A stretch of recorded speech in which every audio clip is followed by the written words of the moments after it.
والسلام عليك يا نبي الله وعلى آلك وأصحابك يا نور الله. نویت سنت الاعتکاف. حضور نبی پاک صاحب العلا صلی اللہ تعالیٰ علیہ وآلہ وسلم پر درود و سلام پڑھنے کے بے شمار فضائل ہیں.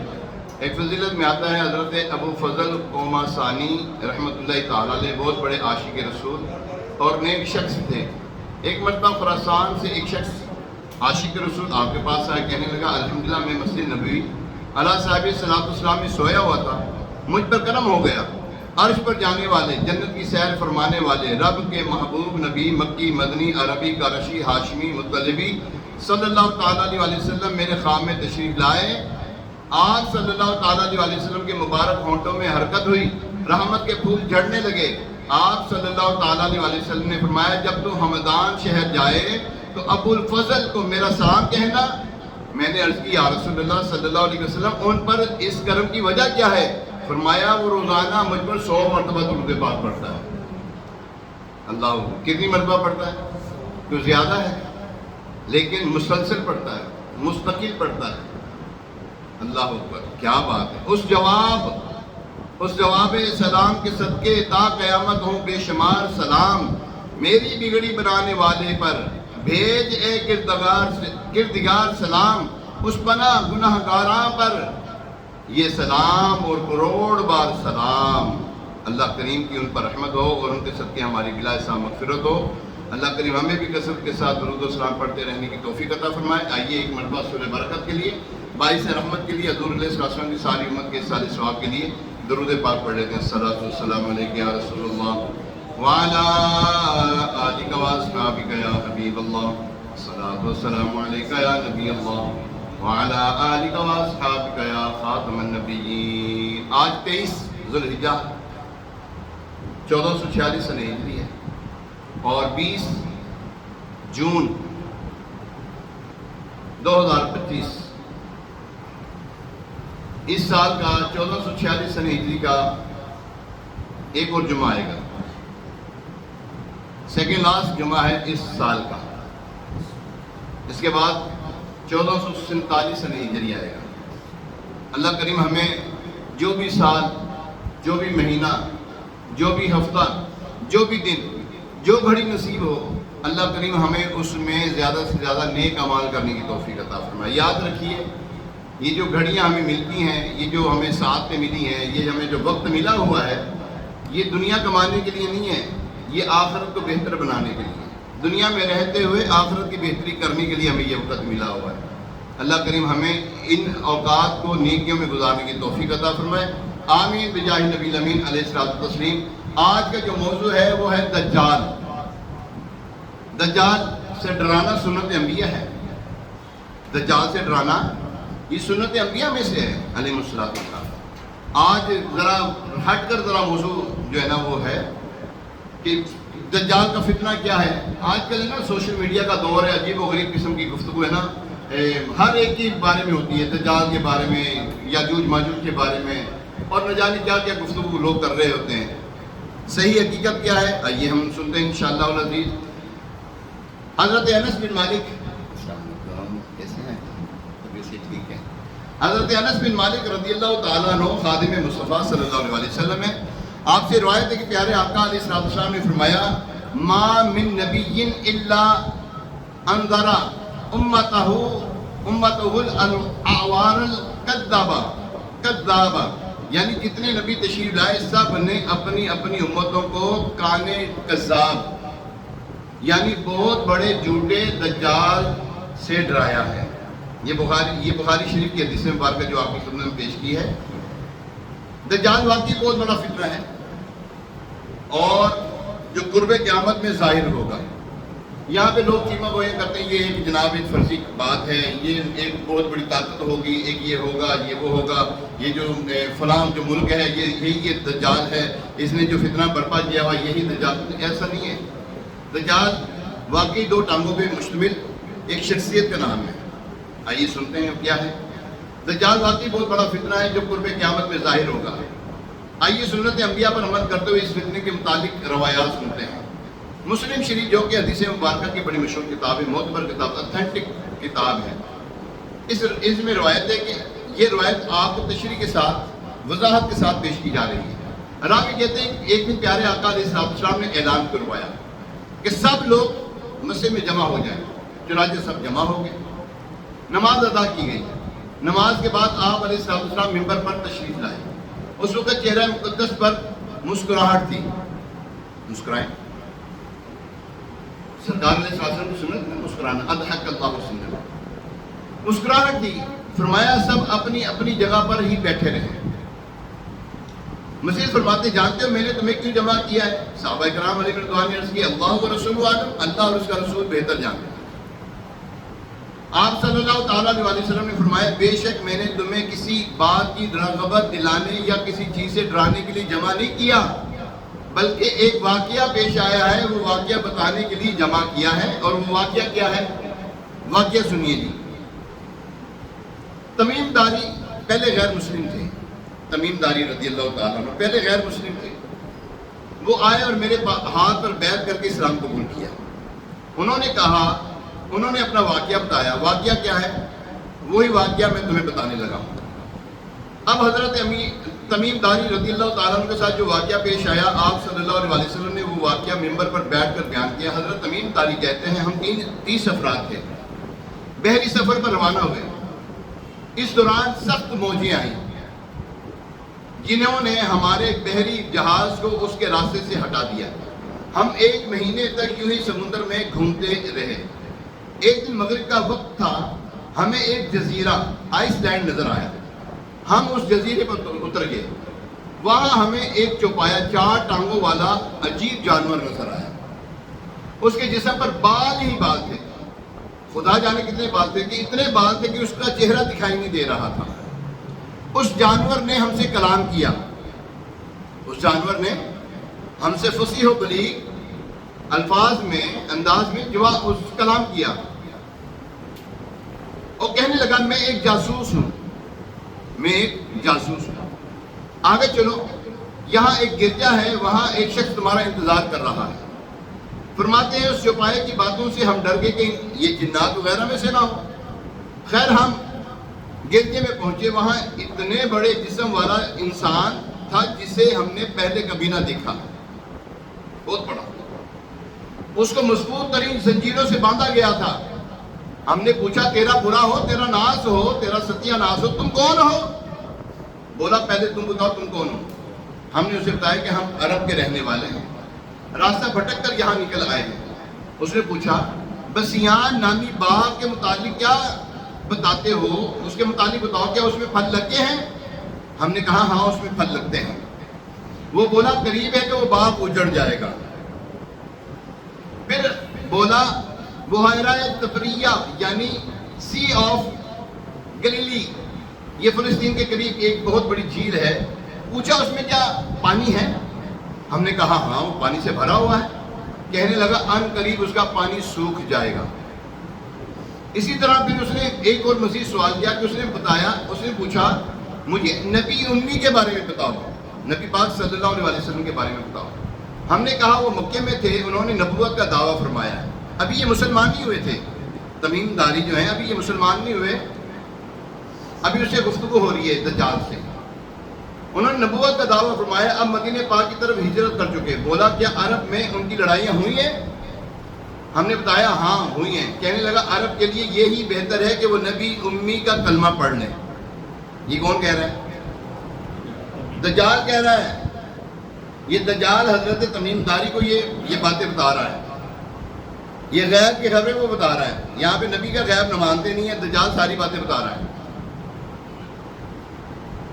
کہنے لگا نبی امی کی فرما برداری کریں۔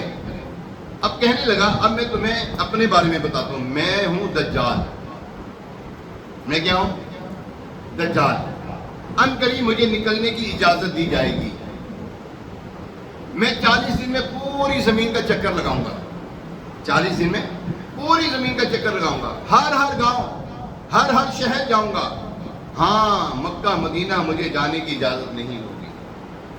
پیارے آقا علیہ السلام کی واقعہ سناتے سناتے جب اس مقام پہ پہنچے جب اس مقام پہ پہنچے گا وہ مکے مدینے میں نہیں جائے گا، مدینے میں وہ نہیں جائے گا، تو مدینے کی محبت میں، محبت کی پرجوش ہو کر آپ نے فرمایا، اپنا عصا ممبر پہ فرما کر فرمایا ہاذہ طیبہ، ہاذہ طیبہ، ہاذہ طیبہ، 3 مرتبہ آپ نے جوش کے ساتھ ارشاد فرمایا یہ طیبہ ہے، یہ طیبہ ہے، یہ طیبہ ہے کہ جہاں دجال داخل نہیں ہوگا۔ اللہ اکبر۔ اس کے بعد آپ صلی اللہ علیہ وسلم نے فرمایا کیا یہ سب وہی باتیں نہیں جو میں تمہیں بتایا کرتا تھا؟ حضور علیہ السلام صحابہ کرام کو استفسار فرما رہے ہیں، دریافت فرما رہے ہیں، کیا یہ وہی باتیں نہیں جو میں تمہیں بتایا کرتا تھا؟ صحابہ کرام نے عرض کی جی ہاں یا رسول اللہ صلی اللہ علیہ وسلم، یہ تو وہی باتیں جو آپ ہمیں پہلے بتا چکے ہیں، یہ وہ باتیں ہیں جو آپ ہمیں پہلے بتا چکے ہیں۔ اس کے بعد آپ صلی اللہ علیہ وسلم نے فرمایا سن لو، دجال بحر شام میں قید ہوتا ہے یا بحر یمن میں، آج کل ان دونوں میں نہیں ہے، جب نکلے گا تو مشرق کی طرف سے نکلے گا۔ پیارے محترم صاحبوں، اس واقعے میں ایک تو دجال کے متعلق معلومات ہیں کہ دجال نے قیامت کے قریب پیدا نہیں ہونا بلکہ وہ پیدا ہو چکا ہے۔ اب اس کو قید سے نکلنا ہے۔ بعض دفعہ سوشل میڈیا وغیرہ پر غلط معلومات دی جا رہی ہے تو دجال کا معاملہ چونکہ خوفناک بھی اور حیرت انگیز بھی، اس لیے لوگ ویورشپ بڑھانے کے لیے طرح طرح کی باتیں دجال کے متعلق کرتے رہتے ہیں، فلاں علاقے میں بچہ پیدا ہوگا، پھر یہ ہوگا، وہ ایک آنکھ کا کاڑا ہوگا، وہ دجال ہوگا، یوں کر کے اس کی پرورش ہوگی وغیرہ وغیرہ۔ یہ سب باتیں جھوٹ ہیں، یہ سب باتیں جھوٹ ہیں، قصے کہانیاں ہیں۔ درست بات یہ ہے کہ جو حدیث پاک میں بیان کی گئی ہے، دجال پیدا ہو چکا ہے اور وہ کبھی شام کے سمندر میں قید کیا جاتا ہے، کبھی یمن کے سمندر میں قید ہوتا ہے، اور قرب قیامت جب نکلے گا تو مدینے کی مشرق جانب سے جو سمندر ہے وہاں سے قید خانے سے نکالا جائے گا۔ پھر یہاں ایک اور بات غور فرمائیے، دجال ہے کافر، مردود، خدائی کا دعویٰ کرے گا، کتنے ہزاروں کو جہنم کا حقدار بنائے گا، مگر حضرت جناب احمد مختار صلی اللہ علیہ وسلم کی شان نرالی ہے، آپ کے اور میرے پیارے آقا صلی اللہ علیہ وسلم کی ایسی شان نرالی کہ دجال جو کہ کافر بھی ہے، کافر گر بھی ہے، یعنی کافر بنائے گا بھی لوگوں کو، مگر حضور علیہ السلام کی تعریف کیے بغیر نہیں رہ سکا وہ۔ اس نے کہا حضرت تمیم داری کو کہ عرب کے حق میں یہی بہتر ہے کہ وہ نبی صلی اللہ علیہ وسلم کا کلمہ پڑھ لیں۔ مشہور مفسر قرآن حضرت مفتی احمد یار خان علیہ رحمۃ الحنان اس مقام پہ فرماتے ہیں 2 شخص ایسے ہیں جنہیں اسلام قبول کرنے کی دعوت کافروں نے دی تھی۔ 2 شخص ایسے ہیں جن کو اسلام قبول کرنے کی دعوت کافروں نے دی، ایک دجال اور دوسرا حضرت ابو سفیان، حضرت سفیان رضی اللہ تعالیٰ عنہ۔ حضرت سفیان رضی اللہ تعالیٰ عنہ ملک شام کی تجارت کے لیے گئے، وہاں ہر کل بادشاہ جو غیر مسلم تھا اس نے حضرت سفیان رضی اللہ تعالیٰ عنہ کو بتایا کہ وہ سچے نبی ہیں۔ وہاں ہر کل بادشاہ کو جو غیر مسلم تھا اس نے حضرت سفیان کو بتایا کہ ان کا کلمہ پڑھ کر مسلمان ہو جاؤ۔ وہ تو کلمہ پڑھ کر مسلمان نہ ہوا، ہر کل کافر تھا وہ، لیکن یہ کلمہ پڑھ کر صحابیت کے اعلیٰ مقام پر فائز ہو گئے۔ پیارے محترم صاحب، اللہ تبارک تعالیٰ نے محبوب علیہ السلام کو بنایا ہی ایسا ہے۔ حضور علیہ السلام میں کوئی عیب نہیں ہے، کوئی نقص ہے ہی نہیں، وہ کمال حسن حضور ہے کہ گمان نفس سے جہاں نہیں، گمان بھی نہیں ہے، گمان بھی نہیں، یہی پھول خار سے دور ہے، یہی شمع ہے کہ دھواں نہیں۔ سبحان اللہ۔ پیارے محترم صاحبیو، یعنی کیا مطلب اس شعر کا؟ سرکار دو عالم صلی اللہ علیہ وسلم کے حسن و جمال کا کمال یہ ہے کہ آگ میں کسی قسم کی کمی تو دور کی بات، کمی کا گمان بھی نہیں کیا جا سکتا۔ یا صاحب الجمال و یا سید البشر من وجهك المنیر لقد نور القمر لا يمكن ثناء كما كان حقه بعد خدا بزرگ تو ہی۔ قصہ مختصر۔ ابو لہب کا ایک بیٹا تھا عتیبہ، اس نے حضور علیہ السلام کی شان میں گستاخی کی۔ حضور علیہ السلام نے اس کے خلاف دعا فرمائی، اے اللہ اس پر اپنے کتوں میں سے کسی کتے کو مسلط فرما دے۔ چنانچہ عتیبہ ایک مرتبہ شام کے سفر میں جا رہا تھا، اس کا باپ ابو لہب باوجود دشمنی کے کہنے لگا مجھے محمد صلی اللہ تعالی علیہ وآلہ وسلم، اونچی آواز سے بولے صلی اللہ تعالی علیہ وسلم، کہ یہ جو دعا ہے اس کی فکر ہے کہ جو انہوں نے کہا وہ پورا ہو کے رہے گا۔ ہے کافر، اس کی مذمت میں قرآن پاک کی پوری صورت نازل ہوئی ہے کافر، مگر معلوم ہے جو انہوں نے کہہ دیا ہو کر رہنا ہے. ہاں جو کہا ہے وہ ہو کر رہنا ہے. تمہارے منہ سے جو بات نکلی وہ پوری ہو کر رہی. اللہ اکبر. اس نے اپنے غلاموں کو کہا کہ میری اس بیٹے کو تم نے حفاظت سے رکھنا ہے. ملک شام جا رہا تھا وہ قافلے کے ساتھ, تجارتی قافلے کے ساتھ. اس کو جب سونے لگو تو اس کو درمیان میں سلانا ہے اس حفاظت کے ساتھ. ایک جگہ پڑاؤ کیا, اس کو جو ہے سامان رکھا, سامان کے اوپر اس کو حفاظت کے ساتھ آلے دوالے, وہ خود لیٹ گئے اس کے غلام کہ اب یہ سیف ہو گیا ہے. لیکن جس کو حضور علیہ السلام نے اس کا بیڑا گھر کو ہونا ہو تو پھر اس کو کون بچا سکتا ہے. خیر ایک جگہ پر اس کو جب رکھا گیا حفاظت کے ساتھ, اللہ کا کرنا ایسا ہوا کہ ایک شیر آیا, اس نے سب کو سونگا, سب کو چھوڑ دیا. ابو لہب کا بیٹا جو سامان کے اوپر لیٹا ہوا تھا اس کو چیر پھاڑ دیا, کھایا نہیں. گستاخ رسول کو شیر بھی نہیں کھاتا. اللہ اکبر. پیارے محترم صاحب, مدینہ پاک کی بھی فضیلت ایسی ہے جو حضور علیہ السلام کو اللہ تبارک تعالیٰ نے تمام جہانوں پر فضیلت دی ہے, اسی طرح مدینہ پاک کو تمام جہان پر فضیلت ہے. کوئی شہر ایسا نہیں جیسا مدینہ ہے, کوئی شہر ایسا نہیں, کہیں سکون ایسا نہیں جیسے مدینے میں ہے. دنیا کے سفرات تو بندہ تھک بھی نہیں جانتا ہے, نالے حق بھی نہیں جانتا ہے, پر سفر مدینے دا ہر بار بڑا سونا. دل کرتا ہونے پھر بلاوا ہے یا رسول اللہ, پھر بلا لیں, پھر بلا لو سن, بلا لو پھر مجھے اے شاہ بہرو بر مدینے میں بھی روتا ہوا آؤں تیرے در پر مدینے. اب کسی کو روتے دیکھا پیرس کے لیے کوئی روتا ہو, اب امریکہ کے لیے روتا ہو نہیں کوئی, کہاں کوئی روتا ہے لندن کی خاطر. ارے رلاتی ہیں عاشق کو یاد مدینہ. ہاں میں جنت رضوان کو تحفے میں دوں گا, میں جنت رضوان کو تحفے میں دوں گا, عطا کیجئے چند خارے مدینہ. حسن جنت کو جب بھی سمیٹا گیا, ارے مصطفیٰ کے نگر کی گلی بن گئی. حضور علیہ السلام کا مدینہ وہ مدینہ ہے جہاں پر حضور علیہ السلام کی بارگاہ میں 70,000 صبح 70,000 شام فرشتے حاضر ہوتے ہیں, سلام عرض کر کے پھر چلے جاتے ہیں. اور جو ایک مرتبہ آگے دوبارہ نہیں آئے گا, دوبارہ نہیں آئے گا. کتنے فرشتے ہو کے چلے گئے ہوں گے, کوئی کاؤنٹنگ نہیں کر سکتا, کوئی کاؤنٹنگ نہیں کر سکتا کتنے فرشتوں نے حاضری دے دی. اور کب تک؟ جب تک قیامت برپا نہیں ہونی. مدینہ مدینہ ہے, مدینے میں دجال داخل نہیں ہوگا, مکہ مدینے میں دجال داخل نہیں ہوگا. اللہ اکبر. پیارے محترم صاحب, حدیث پاک میں مدینہ دجال مدینہ شریف میں داخل ہونے کی کوشش کرے گا, مگر جب احد کی طرف سے پہنچے گا تو فرشتے اسے وہاں سے بھگا دیں گے. بخاری شریف کی ایک روایت میں یہ بھی اس وقت مدینہ شریف کے 7 راستے ہوں گے. کتنے راستے ہوں گے جی؟ 7 راستے ہوں گے. ہر راستے پر اللہ تبارک تعالیٰ نے 2 فرشتے مقرر کیے ہیں. دجال وہاں پر آنا چاہے گا تو آئے گا نہیں, اس کو مار کے بھگا دیں گے وہاں سے. اللہ اکبر. پیارے محترم صاحب, مدینہ مدینہ ہمارا مدینہ, ہمیں جان و دل سے ہے پیارا مدینہ, سہانا سہانا دلارا مدینہ, ہر عاشق کی آنکھوں کا تارا مدینہ. ہر عاشق مصطفیٰ یہ کہہ رہا ہے ہمیں تو ہے جنت سے پیارا مدینہ. سبحان. پیارے محترم صاحب, یہاں پر دجال کے بارے میں گفتگو ہو رہی ہے. کس کے بارے میں گفتگو کر رہے ہیں؟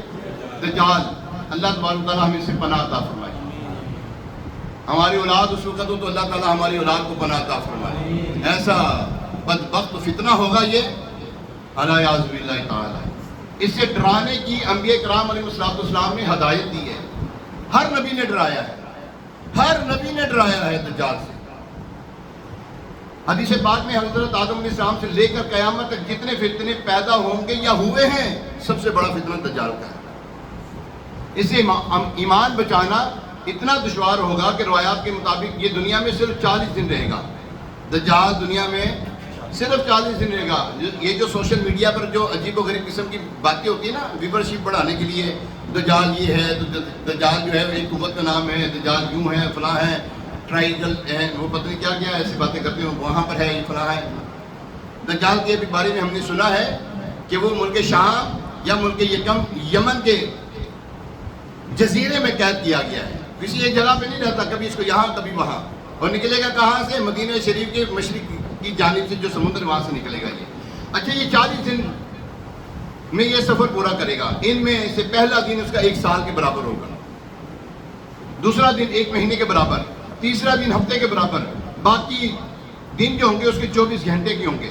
دجال ان 40 دنوں میں پوری دنیا کا چکر لگائے گا، مکہ مدینہ میں داخل نہیں ہوگا، اس کا فتنہ بہت شدید ہوگا، اس کے ساتھ ایک باغ اور ایک آگ ہوگی، یہ باغ کا نام جنت رکھے گا اور آگ کا نام دوزخ رکھے گا، خدائی کا دعویٰ کرے گا، مردے زندہ کرے گا، زمین اس کے حکم پر سبزہ اگائے گی، آسمان اس کے حکم سے پانی برسائے گا، اس کو ماننے والے بہت مالدار ہو جائیں گے، ویرانے میں جائے گا تو زمین کے اندر کے خزانے نکل کر اس کے ساتھ ہو دیں گے۔ اس طرح کے اور بہت سارے شعبتیں دکھائے گا، لیکن حقیقت سے کوئی تعلق نہیں اس کا۔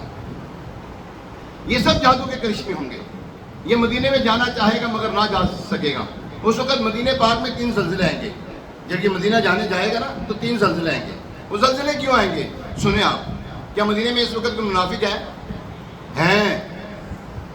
کیا کہا ہے؟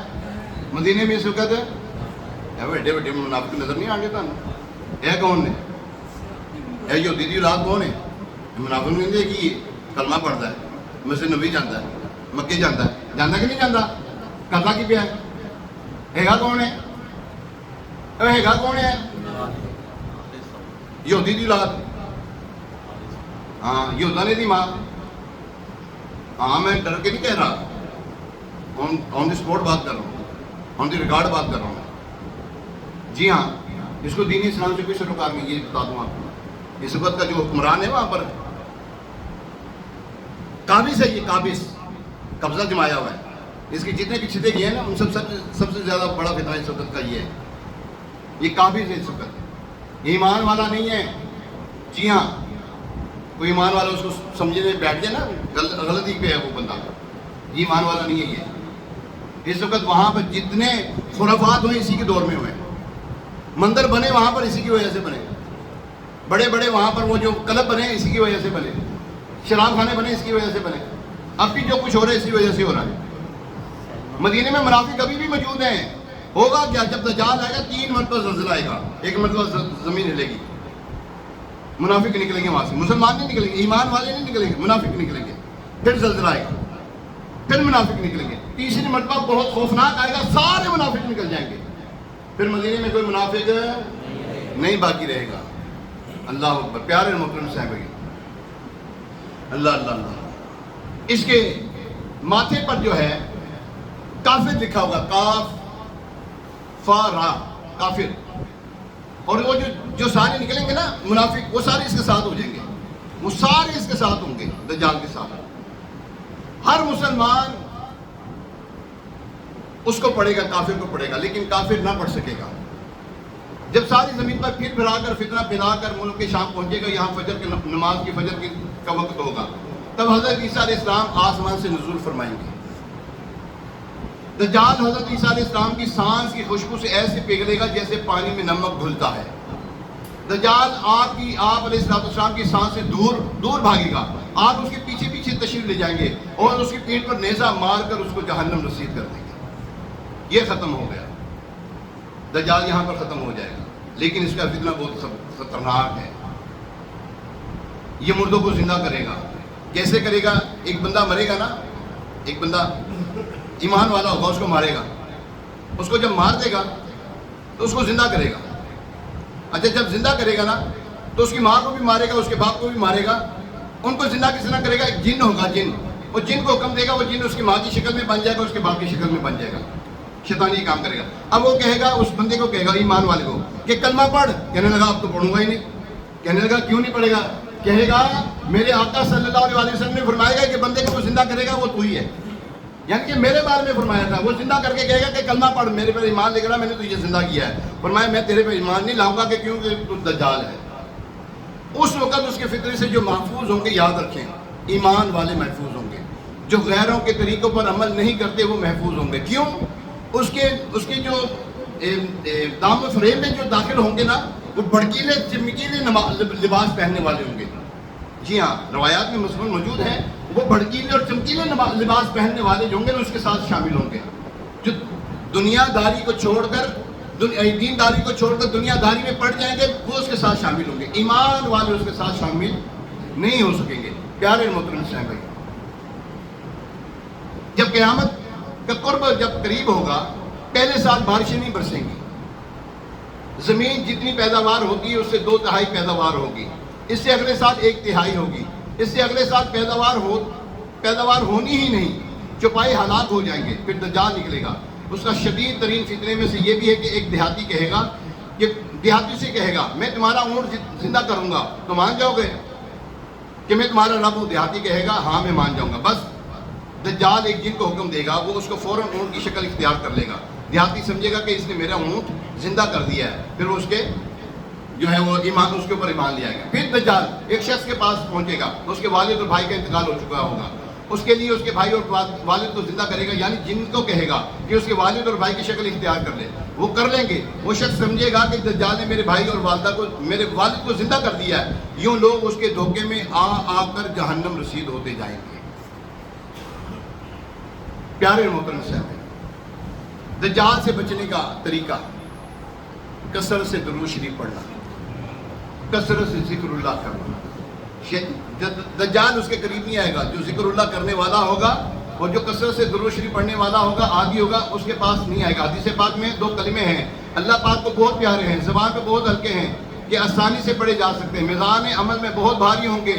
وہ کون سے کلمے ہیں؟ سبحان اللہ و بحمدہ سبحان اللہ العظیم۔ کیا ہے وہ کلمے؟ سارے پڑھے، مل کے پڑھے، سبحان اللہ و بحمدہ سبحان اللہ العظیم، سبحان اللہ و بحمدہ سبحان اللہ العظیم، سبحان اللہ، سبحان اللہ۔ اللہ پاک کی شان ہے۔ یاد رکھیں، اللہ تبارک تعالیٰ کے ذکر میں ایک وقت ایسا آئے گا جب قحط سالی ہو جائے گی نا، ایسا جب قحط سالی ہو جائے گی، اب وہاں پر کھانے پینے کے لیے کچھ نہیں ہوگا، اب کہا جائے گا کہ اللہ تعالیٰ کے ذکر کرو، اللہ کے ذکر کو کرو۔ جب اللہ کا ذکر کریں گے تو ان کو وہ سیر ہو جائیں گے، ان کو بھوک نہیں لگے گی، ان کو پیاس نہیں لگے گی۔ آپ ابھی بھی کر کے دیکھ لیں، اگر آپ کو بھوک پیاس ستاتی ہو نا، آپ ذکر اللہ کرنا شروع کریں، درود شریف پڑھنا شروع کریں، آپ ایسے سیر ہو جائیں گے، ہاں بالکل سیر ہو جائیں گے۔ پیارے محترم صاحب، دجال کا فتنہ اتنا شدید ہے، اس سے سب سے بڑا فتنہ قرار دیا گیا ہے۔ اس فتنے میں مبتلا جانتے ہیں کون ہوں گے؟ دجال کی شوبدہ دیکھ کر اسے خدا کو مانیں گا، کون اس کے پیچھے چلیں گے؟ حدیث پاک میں سنیں، حدیث پاک میں فرمایا میری امت کے 70,000 افراد دجال کی پیروی کریں گے، ان پر نقش و نگار والے لباس ہوں گے۔ ان پر کیا ہوں گے؟ حدیث پاک ہے، ان کے اوپر نقش و نگار والے لباس ہوں گے، مشکات شریف کی حدیث مبارکہ ہے۔ یعنی دجال کو خدا وہ مانیں گے جو پہلے سے فیشن پرست، غیر مسلموں کی نقل کرنے والے، ان جیسی شکل و صورت بنانے والے ہوں گے، ان کا بیڑا غرق ہوگا اور یہ دجال کو خدا مان کر جہنم کے حقدار ہو جائیں گے۔ پیارے محترم صاحب، کتنی چوٹ والی بات ہے، بات ٹائم ختم ہو چکا ہے، آخری بات عرض کرنے لگا ہوں۔ دجال کے فتنے میں مبتلا وہ لوگ ہوں گے جو غیر مسلموں کی نقالی کرنے والے ہوں گے۔ افسوس آج ہمارے ہاں یہ نقالی بہت عام ہو چکی ہے۔ ہمارا پہناوا دیکھ لیں، لباس سنت کے مطابق نہیں ہے، چہرہ دیکھ لیں، چہرے پر سنت کا نور نہیں ہے، غیر مسلموں سے نکالی نظر آتی ہے۔ ہمارے گھروں کے انداز دیکھ لیں، ہمارے تعلیمی ادارے دیکھ لیں، سوچیں فکریں، آپ وہ کون سی چیزیں جو وہ کام جو غیر مسلم کرتے ہیں وہ ہم نہیں کرتے۔ ڈاکٹر اقبال نے کیا خوب کہا تھا، وضع میں تم نصارہ ہو تو تمدن میں ہنود، یہ مسلمان ہیں جنہیں دیکھ کر شرمائیں یہود۔ اللہ کریم ہمیں حضور علیہ السلام کی پیروی کی توفیق عطا فرمائے، حضور علیہ السلام کی سنت کے مطابق زندگی گزارنے کی توفیق عطا فرمائے۔ اللہ تبارک تعالیٰ ہمیں ہر فتنے سے محفوظ رکھے، دور حاضر کے فتنے جتنے بھی اللہ تعالیٰ محفوظ رکھے، ہماری آل اولاد کو بھی محفوظ رکھے، آمین بجاہ نبی الامین علیہ الصلوۃ والتسلیم۔ پیارے محترم اسلام بھائیوں، اگر ہم چاہتے ہیں کہ ہم دشمنوں سے محفوظ ہو جائیں تو مسجدوں کا راستہ لے لیں۔ کس کا راستہ؟ مسجدوں کا راستہ لے لیں۔ صرف جمعے کے دن یہ اتنی مسجدیں نہیں بھری ہونی چاہیے، عام دنوں میں بھی ہمارے نمازیوں کی تعداد زیادہ ہونی چاہیے۔ اللہ پاک عمل کی توفیق عطا فرمائے۔ اب اذان ہوگی، اس اذان کا جواب ہے، دوسرے اذان کا جواب نہیں ہوتا۔ ہفتے بعد مزید مذاکرہ ہوتا ہے، ضرور دیکھا کریں، کل ہفتہ ہے، مزید مذاکرہ ہوگا۔ اللہ کریم عمل کی توفیق عطا فرمائے۔ اذان